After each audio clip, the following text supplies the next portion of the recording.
From the fight for civil rights to today's calls for equality, America has witnessed a powerful wave of social justice movements. But how did it all begin? What drives these movements, and how have they reshaped the nation? This is the story of the rise of social justice movements in America. The seeds of social justice in America were planted during the early 20th century, but it was the civil rights movement of the 1950s and 60s that brought national attention to the fight for racial equality. Led by figures like Dr. Martin Luther King Jr., Rosa Parks, and Malcolm X, millions stood up against segregation, discrimination, and injustice.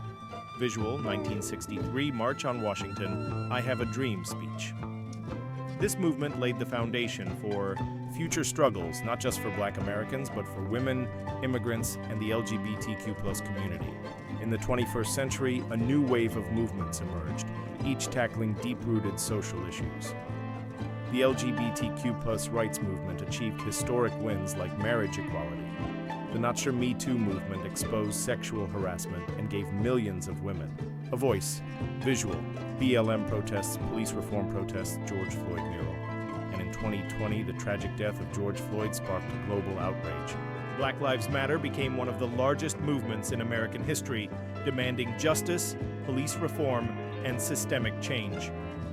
Today, social justice activism is more digital, more global, and more youth-driven than ever before. Young people are using platforms like TikTok, Instagram, and Twitter to amplify their voices, organize rallies, and hold powerful institutions accountable. Visuals, voting booths, people marching, student-led movements, from racial justice and gender equality to climate change and disability rights, today's movements are more intersectional, understanding that justice in one area must include justice in all.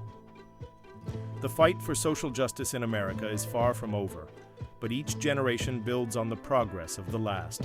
And with courage, unity, and resilience, change is not only possible, it's inevitable. The future is in our hands.